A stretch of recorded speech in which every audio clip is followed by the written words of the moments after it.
How's it going, pointers? And welcome back to another episode of What's the Point? I'm today's host, Florence Anderson, and today we're joined by the Herpetology Society. We have Alex and Rose, and of course, the most important members, Minnie and Mango, the turtle and tortoise, respectively.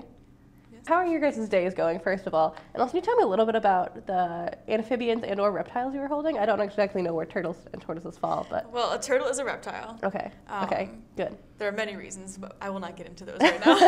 This is a painted turtle. They are native to Wisconsin. They are often mistaken for their cousins, the red-eared sliders, who are also technically native, but a little bit more invasive than the painted turtle right now. I know, bummer. Reptile tea right there. But yeah, no, my day's going pretty well, especially now that I've got my girl Minnie, who is one of my favorites because she's one of our friendlier turtles, one of our cuter turtles, and she's only got 3 legs, which makes her interesting. Oh.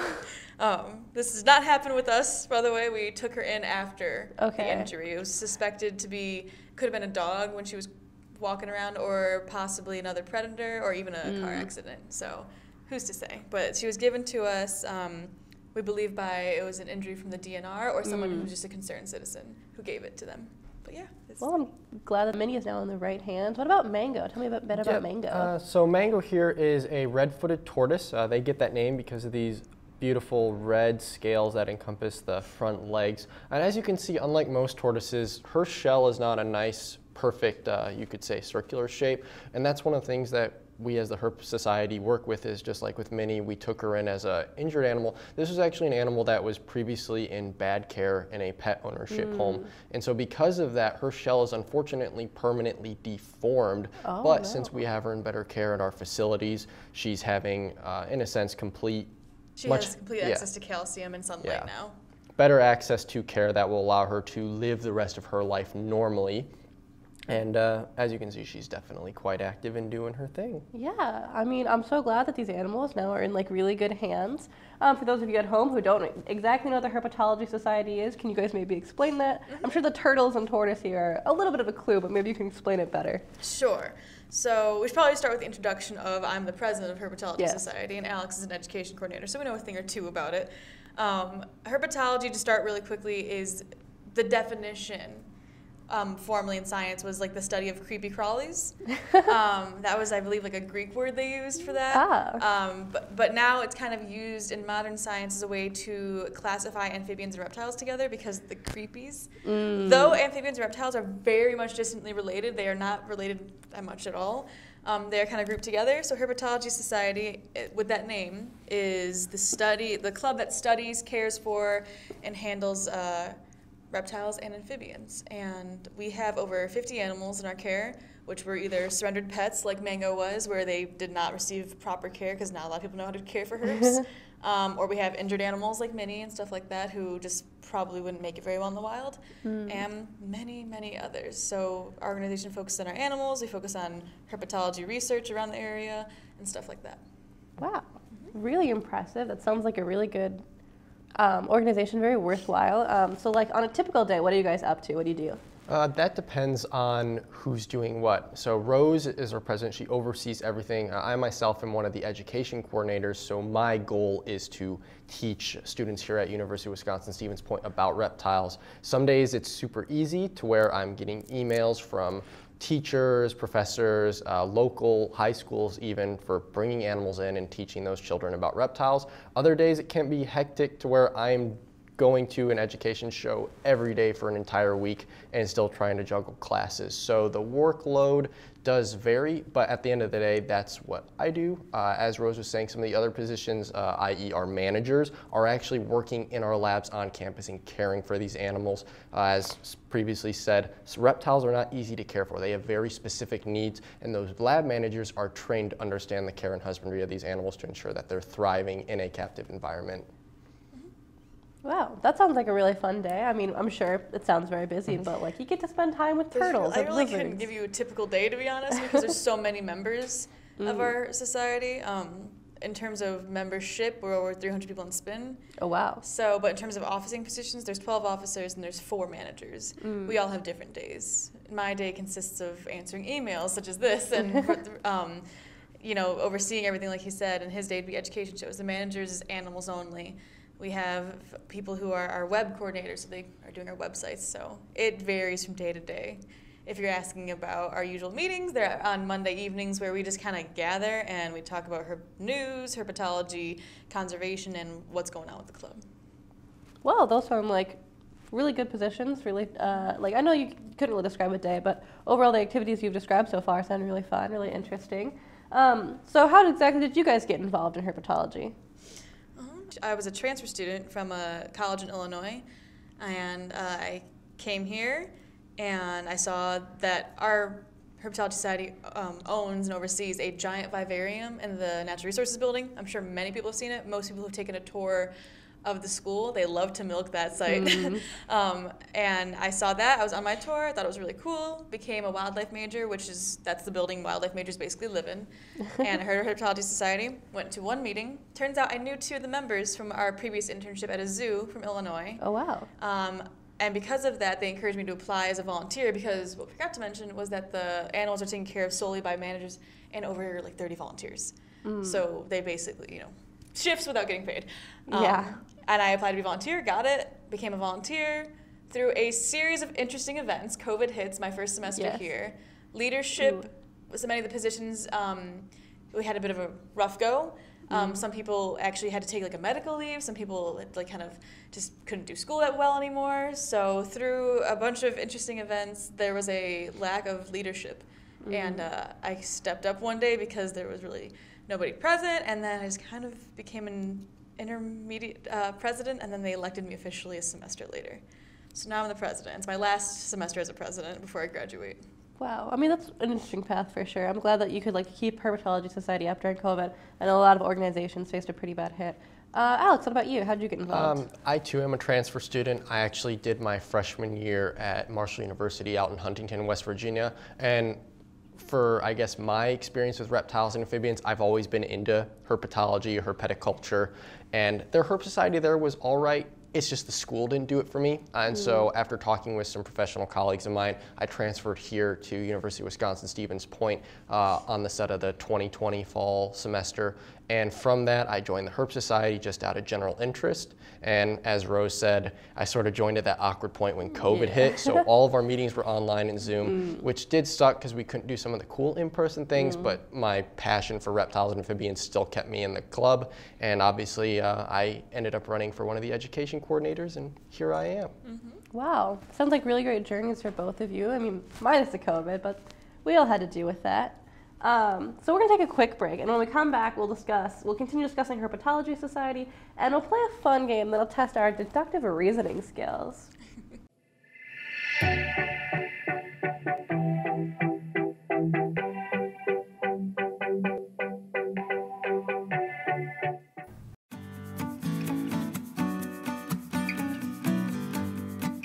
Okay.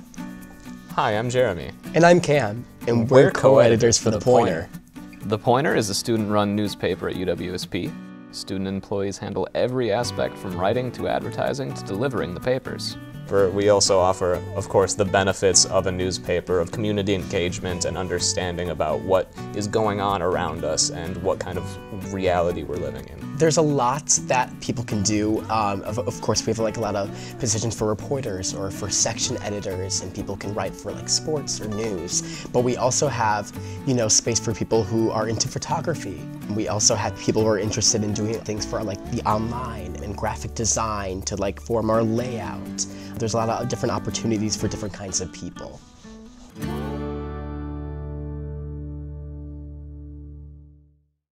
Welcome back, everyone. Before we play a game, I have a quick question for you. So according to your spin page, you maintain a beautiful scenic vivarium display in the Natural Resource Building. You kind of talked a little bit about that, but do you want to kind of expand on that a little bit more?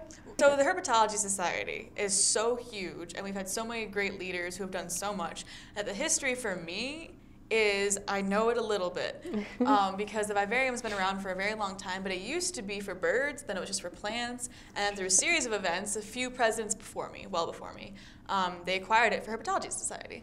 So they dug up the entire area, autoclaved the soil, put some new soil in there, and it became this beautiful place for our herps. We try our best to give them as much space as possible with the labs that we have, because there's the vivarium and we have labs that they stay in as well. So the animals that can live in there will. And that's anywhere from, we have a giant iguana, we have a smaller but very cool water dragon, which Alex loves. We have Mango who lives in there. We have a bunch of box turtles, wood turtles, a giant red-eared slider turtle about this big who lives in the pond. So it's our way of like trying to mimic natural settings, though these species would never encounter them in the wild usually. But they would still encounter other animals, and it's a cool way to show students what we have, and I feel like it's our biggest way to get people involved, honestly. And it offers scenery for students when they study as well, which I like. And I know I said I was only going to ask one question before the game, but I do have another one. Are there any interspecies friendships that have developed from living in the vivarium together? So I'm honestly happy you asked that. Reptiles, they aren't as, I guess, social as, say, mammals or birds are. So while, say, Mango or redfoot tortoise living in the vivarium would never encounter our three-toed box turtles in the wild, they definitely learn to tolerate each other's presence and associate with one another. So typically, we place a variety of hide boxes and hollow logs.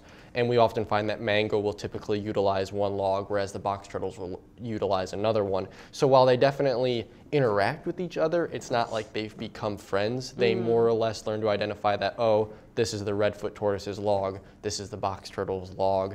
The redfoot tortoise will bask in area number 1, the turtles will utilize area number 2. And so while they do cohabitate, the social aspect is not as, say, so much along the lines of bonding as, say, a troop of lemurs in a zoo, for example. Interesting, interesting. Well, I mean, at least you're not starting fights in the vivarium. No, Spyro, the iguana, thinks himself the leader, though.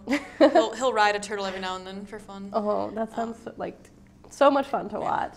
So we'll take a break from the questions, and we're going to play a game called Zoom and Enhance. So you guys got to know reptiles pretty well to be a part of Herpetology Society. So we're going to show you a really zoomed in photo of an animal, and you have to guess what it is, whether it's like a turtle or a toad.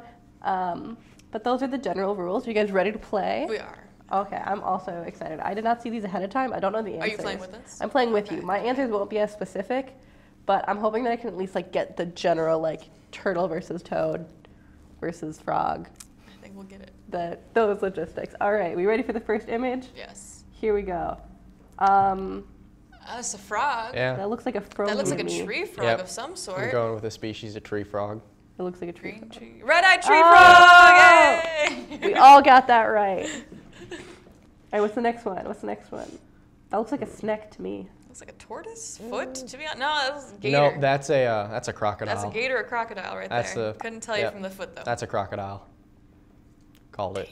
Oh, man. Wait, I mean, do we know for sure that's an alligator or crocodile? Yeah, look at the position of the teeth. Fine, Those will crocodile. interlock.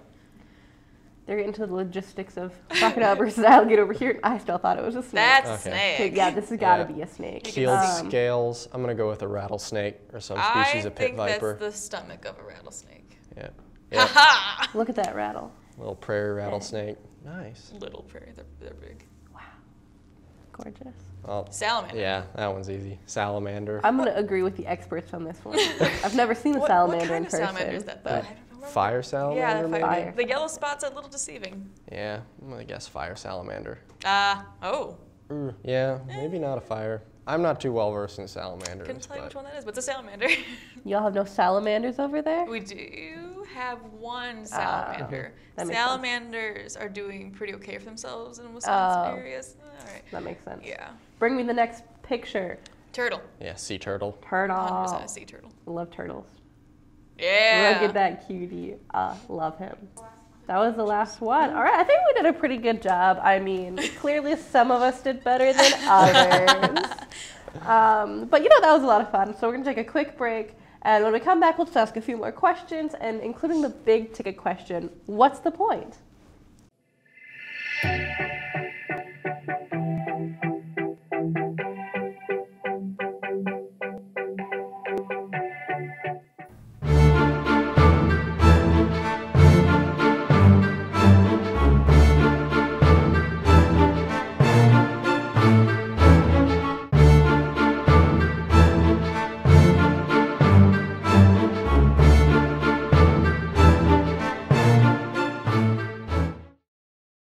welcome back to What's the Point?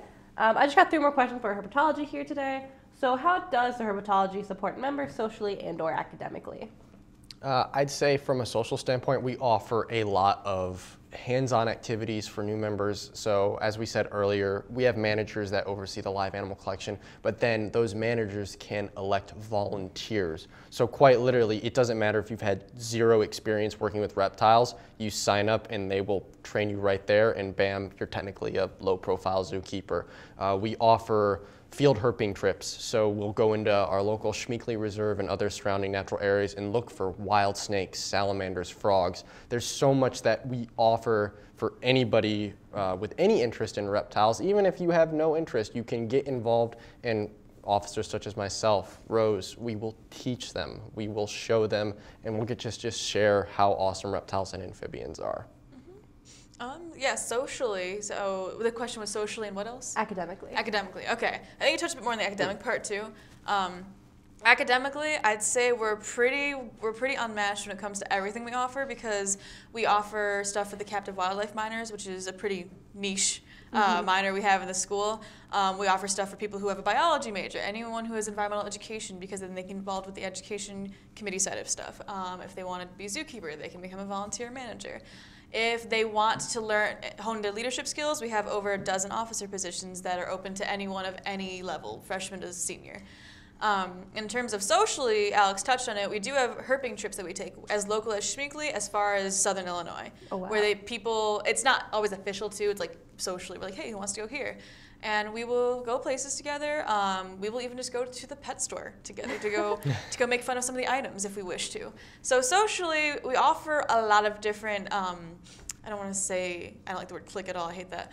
But I will say we offer different groups for different interests. So if you're interested in the pet side, you can come with Alex to the pet store and make fun of it. If you're interested in the science side, you can come with me on a little field trip. So it's different circles, it's really fun. And then we gather once a week in our big circle. Nice. So what has been your guys' favorite part of being in the Herp Society?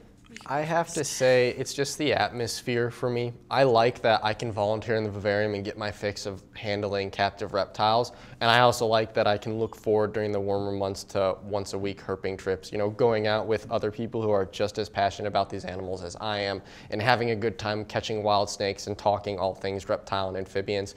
It's welcoming. You almost feel like it's a big family almost, to where honestly, you develop some friends that I feel you're going to know for years, because there's sort of that aspect of you like these animals, but then for students, including myself, who want to take it into a profession, you're developing skills that are going to set you for the rest of your life, and you're having fun while doing it. Like, that's the best anyone could ask for, honestly.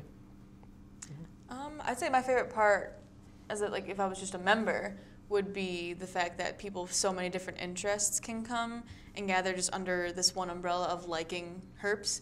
So like I said, we have people who have majors of all sorts. It doesn't have to just be a science-based major. So I do like that, because that can't be said for a lot of clubs, which would be specifically targeted to some other majors. In terms of the presidency and how I like the club, I would say my favorite part is my favorite part and the worst part for me is how many moving parts we have, because you feel this giant sense of accomplishment and pride in this society that you help run. But I do love that part of it. There's so many things going on a daily basis. So to my detriment of my sleep schedule, but to the benefit of everyone else and the animals, I love it. Wow, that sounds really great. So there's a reason you were here, and that is to answer the biggest question we could possibly ask you. What is the point of the Herpetology Society? Oh my gosh. I mean, in a world without reptiles and amphibians, for some people they see that as a good thing. In the world of professional herpetologists and academia, it'd be a dystopia. As I was saying, as an education coordinator, a lot of people, especially regarding snakes, for instance, there's that saying that goes, the only good snake is a dead snake. Snakes are responsible for one of the largest variations of rodent control. And rodents can spread disease, Lyme's disease most notably. And if we didn't have snakes, I mean, I would rather live in a world full of snakes than one where I'm getting sick with Lyme's disease. Copperhead venom is shown to possess enzymes that will destroy breast cancer cells. Oh, wow. But you want to be the guy to cut its head off with a shovel because you're afraid of it.